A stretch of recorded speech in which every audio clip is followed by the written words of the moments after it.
Hello, ladies and gentlemen. This is David G, and welcome to the first episode in a series entitled "I Remember Mama." And this is going to be a series of videos where I remember my dear mother, Mrs. Ruby Gunn, who passed away in on this day, July 31st, 2015, stepped into the presence of our Lord Jesus Christ. And this particular episode begins with a bit of irony because one of my greatest memories of my mother is when I was about 5 years old. Unfortunately, she had a massive stroke. And I remember that it happened shortly after we got back from the funeral of her mother, my maternal grandmother. We all went down to Tuscumbia, Alabama, where my mother was raised and where she met my father and where she lived with her and I believe her 5 sisters. So I met all my aunts and everything. But it was a very sad occasion because her mother had just passed away and she was inconsolable with grief. I remember I was sitting next to her at the funeral, and I was only about 5 going on 6 years old, and I was very, very concerned for her because she just was inconsolable with crying and everything. And you could tell that even once we got back home to Cincinnati, she still was very upset. And unfortunately, that grief triggered a massive stroke for her.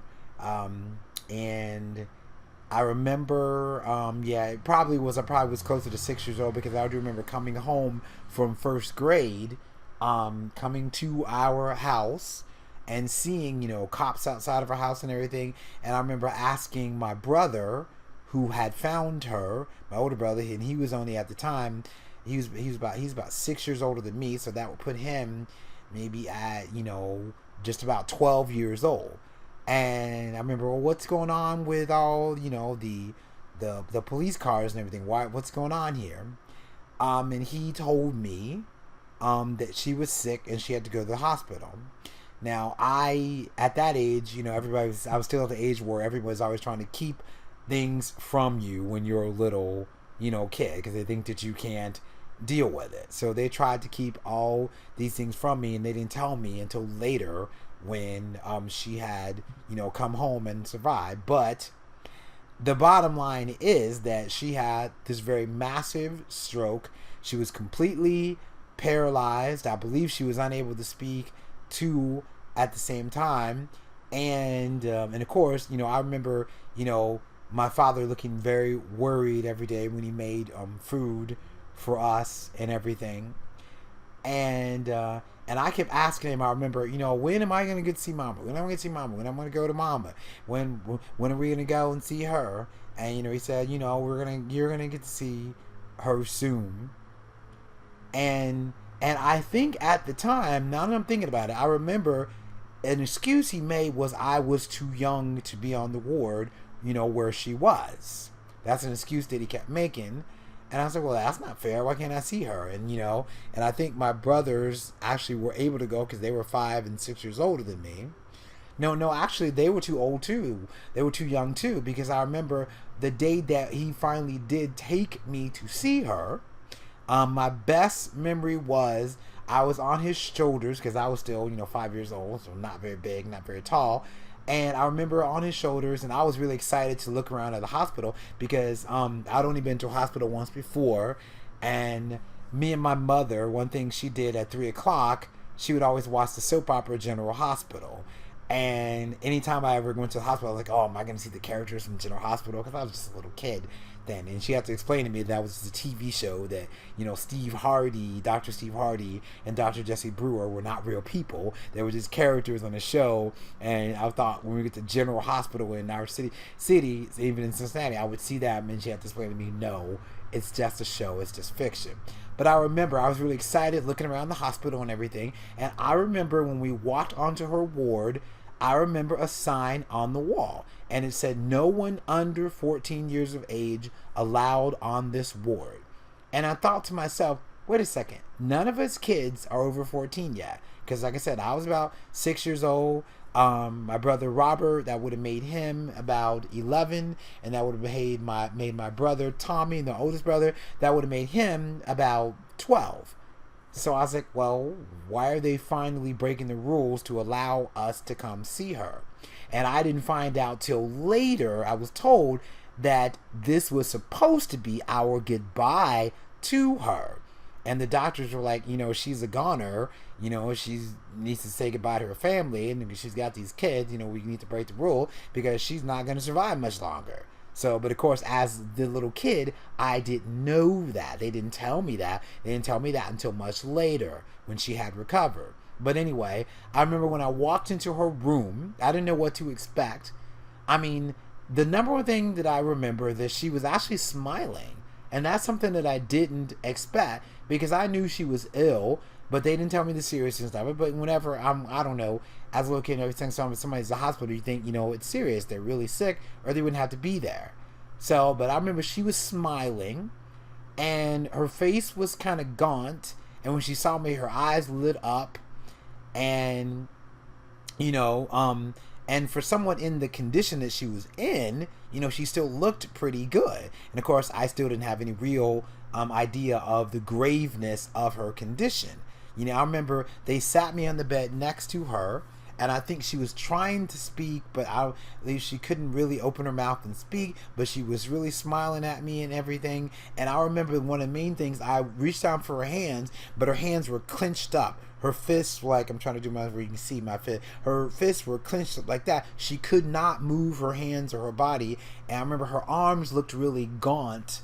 And I remember touching her. I remember touching her arms, and she was cold. She was not as warm as a person should be. So she was cold, but I was still just glad to see her. I didn't make much of it, but I remember that really clear for now. And I remember what the room looked like and everything. And we stayed for a while, and I think I still could see that look of concern on my brother's face.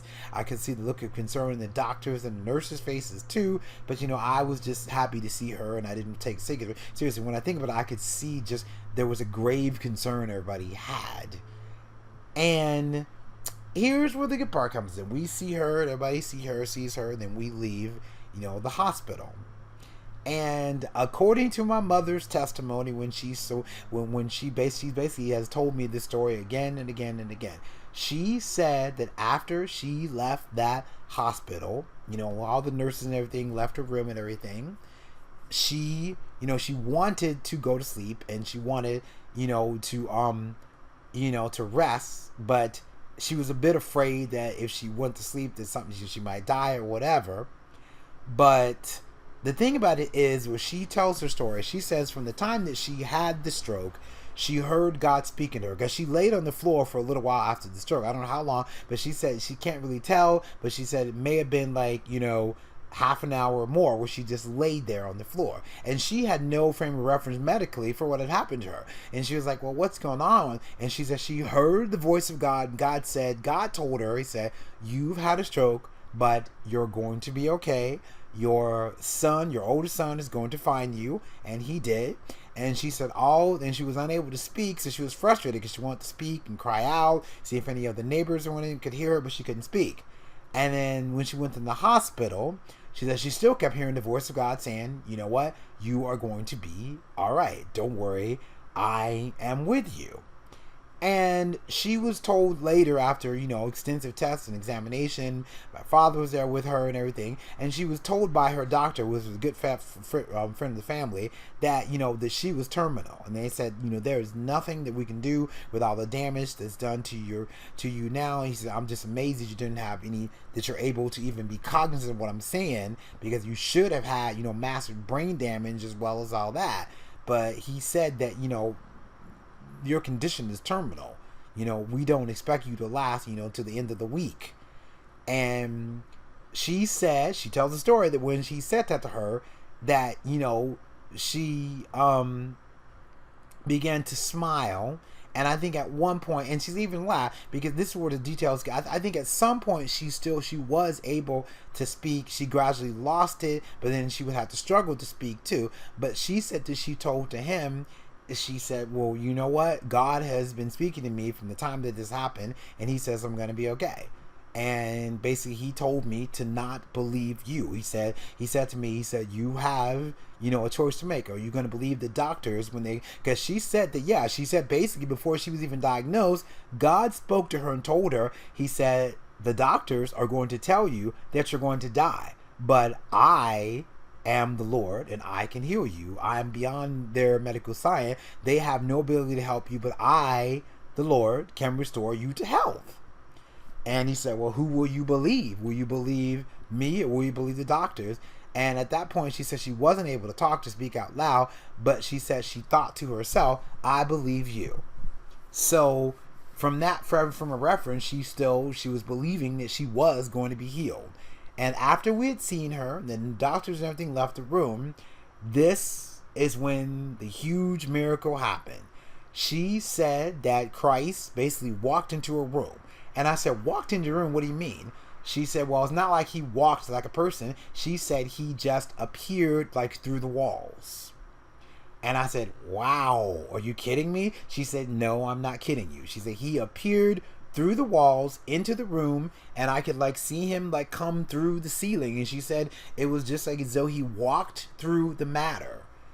And I said, oh my God, first of all, what did he look like? And she said he was beyond words, beautiful. She said, he was, shimmering skin, shimmering hair. He looked divine, like you would imagine, a God would. And she said he looked somewhat like the pictures that we all see, but very different at the same time too. And I said, well, what did he say to you? Did he speak to you and whatever? And she said, no. She said, well, he sent me a couple thoughts, but he never spoke with his mouth moving. And I find that really fascinating because so many people who say they've been to heaven and seen Jesus, everyone always says that he doesn't really speak with his words, with his voice, right? He'll send you thoughts. And she said that's what he did. And then she said that he just smiled, and then she said he raised out his hands like those pictures where, they always see Jesus with his hands up going, like when he says, come unto me or whatever. She said he stretched out his hands like that, and she said the ceiling just disappeared from the room. And she said when the ceiling disappeared, she said she saw this vision of heaven. And she said it was the most beautiful place, just like you would imagine, but still beyond words. She said that, the sky was incredibly blue. There were white clouds, and and it's not like this was an ethereal cloud play. She said you could see the green grass and the meadows, and it just was the most beautiful nature scene that you would ever seen. And then she said after that, these angels appeared there, and they came down. It's like they were descending from this vision of heaven. And she said they looked like children. One was a little boy and one was a little girl. I said, well, did they have wings? She said, no, they didn't really have wings like you would think in a traditional angel, but she said they were wearing white robes, and they were really shiny and glowing and glorified. And she said both of the angels, they flew down to her bed, and she said they touched both of her arms, and she said she could feel this warmth and this electricity go all the way through her body. And she said when that happened, she said her hands were clenched up, like I told you, her hands were clenched. She said her hands in an instant she could start moving her fingers, her hands stretched out. She said it was like her body was dead, but it was just brought back to life. She's just like, I could feel breath coming on me, and my whole body was just brought back to life, basically. And from what I heard, there was a nurse that also came into the room after this happened, and she said that there was an unearthly warmth in the room. Now, from what I remember, this was, the summertime when this happened, because I remember walking home, it was nice weather and everything, but the nurse said that, I spoke to the nurse later, and the nurse said no, that this was nothing like any kind of weather she'd ever felt. She said this was an unearthly type of warmth that came into the room. And I've experienced that myself too, because I had an encounter with the Holy Spirit back in the late 1980s, and that's one of the things that I encountered too. It felt like this warm breath just blowing all over you, just an unearthly warm, just comforting warmth. That's the best way I can put it. And it's like it poured all over you. And she said that's exactly the way that she says that this felt. And basically all the life came back into her organs and her and into her body. And just to make a long story short, she was completely healed of the paralysis. She left the hospital. Actually, from what I remember, I don't know the exact day that we visited her, but within that same week, she was discharged from the hospital and she was brought home.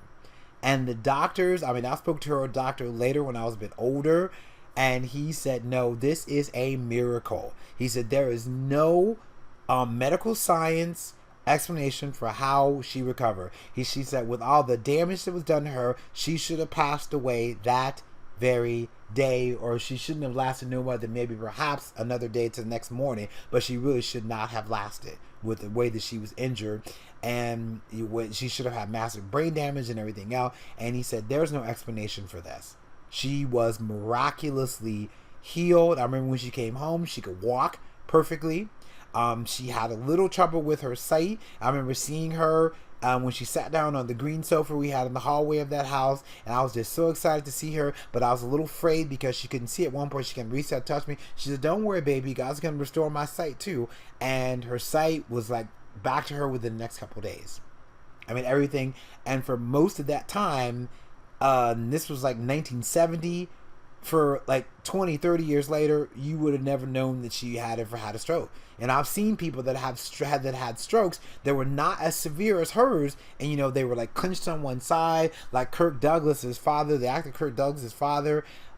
He still to this very day, he had, his face was running, but he can't really speak. And everyone remembers Dick Clark after he had a stroke. He just couldn't speak the way he did. She never had any speech impediments in her entire life from that point on. None. Miraculously healed. She was just on high blood pressure medicine for most of the time, and sometimes she didn't stick with it, and she still ate the salty foods like she wasn't supposed to, and she still maintained great health. So I thank God miraculously for that. But now we're going to get to the ironic part. Now, back in 2007, my brother started to notice, some neurological problems that she had that seems like beginning of Alzheimer's. And we found out that one of her sisters also had died of Alzheimer's. And then she was diagnosed with, pre-Alzheimer's, and then what's called Lewy body dementia, which is what Robin Williams, the actor Robin Williams, also had. And his wife said that his got so bad that's why he killed himself, because he was just afraid of what he was going to become. He was forgetting everything. He couldn't perform anymore, and he just couldn't deal with the fear. And she thinks that's why, he killed himself. But the thing about it is, my mom, she had, still had some high blood pressure, and then she had, the pre-Alzheimer's and the Lewy body dementia and everything working against her. But I really have to praise God, and I can't get bitter about this, because what happened to her with that is that she just would forget things every now and then, but she never forgot the real bedrock things. People will tell you that with Alzheimer's and dementia, people forget their husbands, their wives, their children, and they end up. I had one good friend of mine here in Columbus that his mom had that, and they had to put her in a home, and basically for months at a time, she just sat there drooling. She didn't know who he was. She couldn't eat or nothing, and eventually she died. So my brother would say, why can't your God heal her from this if he so-called healed her from the stroke? And he was really bitter about all that. But I said, if you saw what this disease has really done to people, you will be thankful that she's going to do, because basically she would just forget things here and there, and she kind of mellowed out with a personality. She became more and more like kind of like in a childlike state, but it's never to the point where she was like completely vegging out, where she just didn't know she was in the world and whatever, and she was doing fine.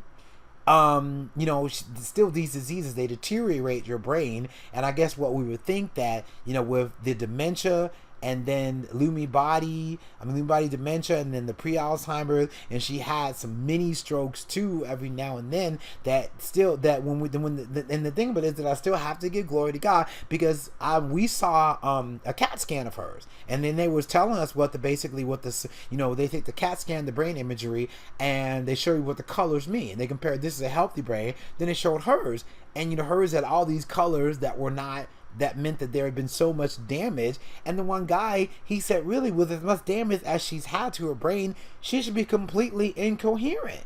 She should not really know who you are. She should really not know what's going on in the world or anything else. And she wasn't like that. Of course, because she didn't live a daily life out in the world, she wouldn't even really know what day it was and all that at the time. But she still had cognizance of where she lived. She had cognizance of us. And what I would do for memory exercise, I would play old videos from the soap that we used to watch, General Hospital, on my phone and stuff. And you could tell when she would recognize the characters and everything. And the thing that I'm so grateful for is every now and then she would have an episode where she may have forgot my brother who took care of her and lived with her. But the thing about this is that she still lived in Cincinnati, and I lived here in Columbus, 100 Mile, and I didn't see her as much as I should have seen her. But anytime that I would come, she would still immediately recognize me, know everything about me and everything. So just from what she went through, she still was really taken care of by God. Now I wish that God went out but ironically, unfortunately, in 2015, she did have a stroke, and and then she went to the hospital. And basically, they thought that she was going to die right off the way, but she really survived for months and months and months beyond, what they thought she would do. And I remember one day I would pray to God, and I said, okay, God, I have to do the humble prayer. I'm not going to sit here and go, God, please save her mother. I know you saved her. That's just what I want. But the bottom line is, everything she's going through, it may be your decision that this is time for her to go home. And I say, you know what? If that's your decision, that's what it has to be. I mean, I know she's ready to go to meet you, so that's what it is. I say, but I would like, the chance for her to speak to us and say goodbye and all that kind of thing, because she was not able to speak, and at one point she wasn't able to eat and swallow, so they had to put her on, give her intravenous food and everything. But the thing about it is, for most of the time, she still was very aware of what was going on in the room around her. Like, I remember one time I was at her room, and I was praying for her, and I said, Mama, if you can hear me, you understand. And then just the minute I said the word Jesus, she pinched my hand so hard that it bruised my hand for the next day. And so the bottom line, and if anybody would, and she said my brother said whenever she would have visitor, one lady, she would go around to patients and in that ward, and she would play her guitar and sing. And my brother said, well, can you play any gospel music, because she really likes anything about Jesus. And she played, I don't know what she played, but she played some gospel music, and she was singing about Jesus. My brother said he could see her moving her head and tapping her foot to the things, the sounds and everything. So bottom line is, she still knew what was going on.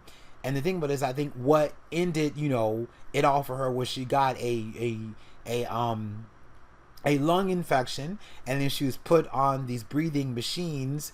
But still, when I said my prayers and I had people, agree with me in prayer, still her respiration would go back up to 100. And they got it a while where she was getting even off the machines. And I was like, okay, God, is she going to come out? Is not, And I think that God was just showing that, I think all along God had decided, that she's going to go home. But the thing about it is that doctors every day, she was in this place called, I forget what it's called, Drake Hospital somewhere in Cincinnati. And basically this is a place where people go to die, and then, and of course they were always the doctors, and they would they would look at us, and they was like, you could tell they didn't want to just say, what, she's gonna be a goner soon, whatever. And me and my brother was like, okay, you can just tell us what your prognoses are and everything. And I talked to this one lady, she was an African doctor, and I said, well, you have a wrong patient? She said, usually I'm never wrong. And I said, well, I guarantee you this patient is going to prove differently, because she has had miracles before. And basically you can tell that they expected her every time they would come. They say they had to look like, why is this woman not gone? But I prayed to God. I remember when I was in the hospital once, and I went to the bathroom, and I just like broke down in tears, and I could hear God speaking. And God said, "You know what?" God said, "Know ye not." And whenever God only spoke to me to words of knowledge a couple times, and every time He did, He speaks in the way that you would think God speaks in the King James language. He gave me a word of knowledge when my brother died to tell my mom that my brother, was in heaven with Him, and He said, "Know ye not that I am the Lord thy God, and thy mother, my daughter, is in my hands, and she will not go until I thus say so. I am the Lord thy God." And I was really encouraged, and I was like, okay, I guess she ain't going nowhere. Did you say she may heal or whatever? But I mean, in the end, on January 31st, from what I understand, I'd been there a couple days later because condition wasn't good, but she still always held her own, and she was strong. She would always fight back. But I believe somewhere around 1:30, I got a message from my brother. My niece Tina was there on the phone with him, and he was there, and basically he said she was struggling to breathe, but and he just told her, basically, he said, you know what, if you are tired, if you want to go home, you can go home to be with God. We're not going to hold you here. You don't think you have to stay here for us. You can go. And he said she had been fighting, and she said her respiration went down, but then would shoot right back up, and the doctors are still like, well, gosh, she should be gone and everything. And then her respiration went down, and then that was it. But I just basically believe, and I prayed to God a couple times after. I said, God, did Mama really want to go, or did she fight to stay here? And then I got an answer from God, where He said, my people are a stiff-necked people. And I take that as saying that, she was still fighting to stay here, and He was saying, okay, all right, you're feisty, you're fighting, but it's time for you to go home now. You've survived for all your kids being born, and then you have seen your grandchildren grow up and everything. You've been a good witness to us, to your children, so they can all know about me. So now it's time for you to go. So that's what I think it was. But it's still just a little bit ironic that a stroke is what led to her going home. And God did such a miracle to save me forever. But the bottom line is, all of my mother's whole entire life is just a story of faith and inspiration. And if it wasn't for her, I wouldn't have the strong faith that I have. And I'll be honest, like right now, my faith is just driving me up. It's not like it's gone, but I just don't get what I get out of it anymore. But I still just think about her, that despite everything she went through to the end of this little mortal existence, I believe, she's gone, her eternity has began. She never gave up the faith. No matter what happened to her, she never gave up the faith. She was still Jesus to the very end. So, and sometimes I think, well, God, I just want to give all this up. And I think, well, she didn't give up. Why I can't give up either? And my brother is very bitter. He's like, well, you're God. I'm not going to praise your God. They let her go. And I'm just like, well, you got to think about this one thing. She, despite everything that she went through there in the end, she still never gave up her faith. So you don't have the right to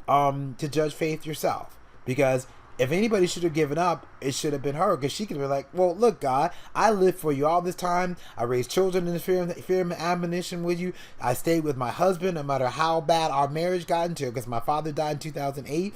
And just to make a long story short, their marriage wasn't so great most of the time, but she still stayed with him because she wanted to make sure that he made it in the kingdom. And she said she got a message from God that he went to kingdom because, he'd gone astray, but she wanted to make sure to stay with him for him to go astray. She fulfilled her course, and she could have said, well, you know what? Why'd you let me have a stroke? Why'd you let me have Alzheimer's? Why'd you let all this stuff happen to me after everything that I've done for you? She could have had that same bitterness and you gave her faith, but no, she fought.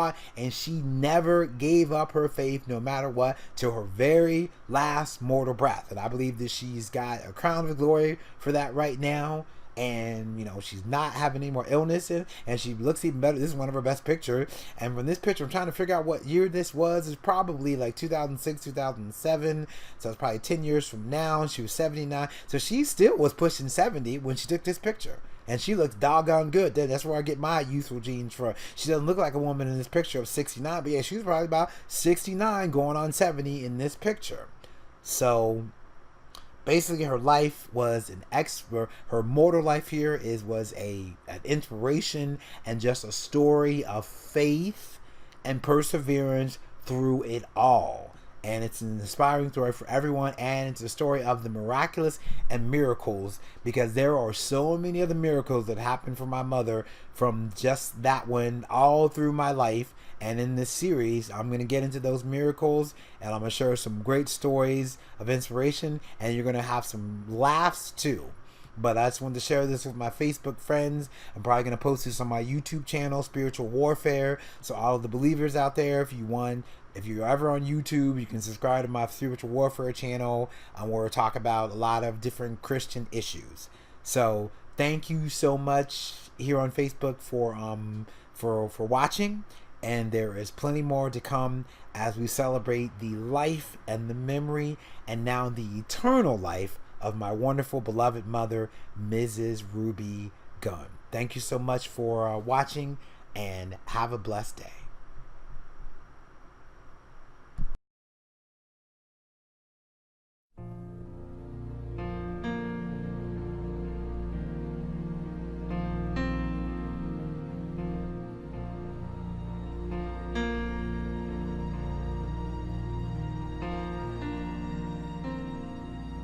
Who can say for certain? Maybe you're still here. I feel you all around me, your memory so clear. Deep in the stillness, I can hear you speak. You're still an inspiration. Can it be that you are mine forever, love, and you are watching over me from up above?